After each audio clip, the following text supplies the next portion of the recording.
आज मैं आपको एक ऐसी कहानी सुनाऊंगी जो बहुत ही प्रिडिक्टेबल है। ये कहानी अंडमान निकोबार की है, पर ड्रामा एकदम हिंदी सीरियल जैसा है। तो आप लोगों को तो पता चल ही गया होगा कि ये कहानी एक बहुत ही प्रिडिक्टेबल प्रेम कहानी है। हर लव स्टोरी की तरह इसमें भी एक था लड़का, एक थी लड़की, दोनों नहीं मिल पाए। बताती हूँ कहानी। और हाँ, इस कहानी की विलन फिर से हमारी जालिम समाज है। तो हमारे हीरो का नाम है तातारा।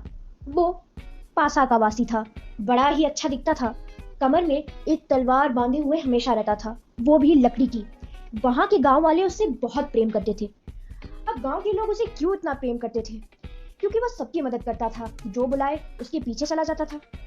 और अब मैं आपको हमारी हीरोइन के बारे में बताती हूँ। तो हमारी हीरोइन का नाम है वामीरो और वो लापती गांव की बहुत ही सुंदर युवती है।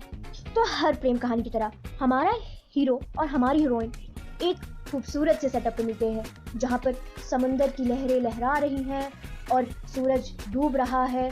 और इसमें और मिर्च मसाला डालने के लिए हमारी हीरोइन गा रही है गाना।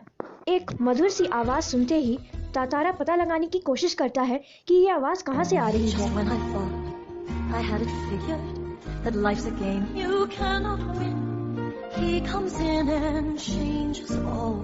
इतनी मधुर आवाज कहाँ से आ रही है? Trust you're just one of the fools. And now I can't believe my heart is saying don't resist him, that I've been on my own. तो जब एक तेज सी लहर आती है और हमारी हीरोइन डर जाती है, तो तातारा बोलता है कि तुमने गाना गाना बंद क्यों कर दिया? और फिर उनके बीच में शुरू होती है एक वार्तालाप। तुमने एकाएक इतना मधुर गाना अधूरा क्यों छोड़ दिया? पहले बताओ तुम कौन हो? इस तरह मुझे घूरने और इस असंगत प्रश्न का कारण अपने गांव के अलावा किसी और गांव के युवक में प्रश्नों के उत्तर देने में मैं बाध्य नहीं। यह तुम भी जानते हो। तुमने गाना क्यों रोक दिया? गाओ, गीत पूरा करो। सचमुच तुमने बहुत सुरीला कंठ पाया है। यह तो मेरे प्रश्न का उत्तर न हुआ। सच बताओ तुम कौन हो? लपाले गाँव में तुम्हें कभी देखा नहीं। तुमने गाना क्यों रोक दिया? गाओ ना।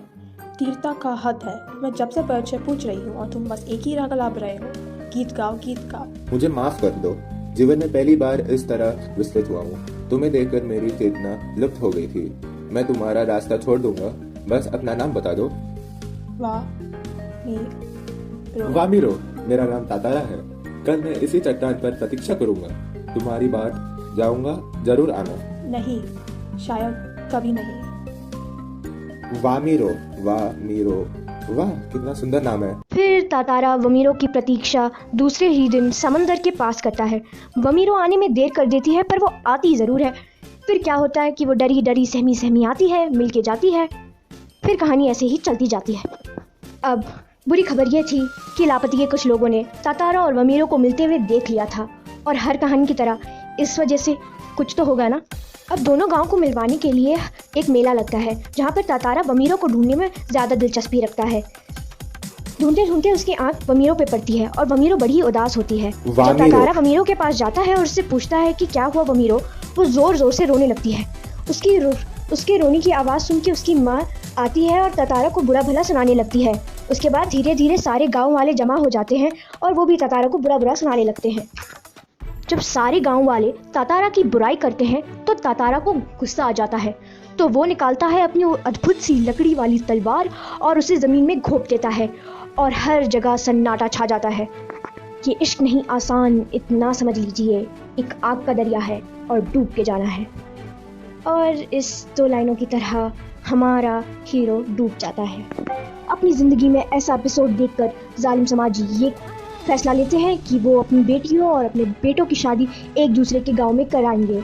और ये कहानी की समाप्ति है। एक तो लाइक और शेयर ठोक दीजिए, महाकाल का दबा के लाइक और शेयर ठोक दीजिए, 5000 लौटे दिख जाना चाहिए।